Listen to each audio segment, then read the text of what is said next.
See? This customer started hearing a noise and either choose to ignore it or was too late for them to hear it. And the ball joint has come out of the actual ball joint.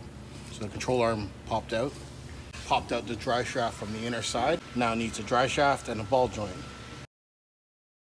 So when the ball joint snapped, it came out and hit inside here and scraped over. The good news is we could save the rim. Bad news is they have to need a new ball joint and dry shaft on this side. Left side, the ball joint has play, so that needs to be replaced as well.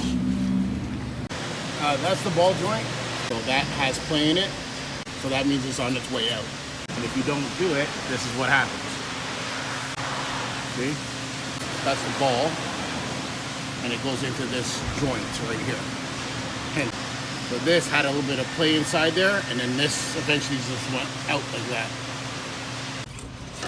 So it ripped out the dry shaft. The boot now needs a whole shaft. So when it came out, it pulled it out there.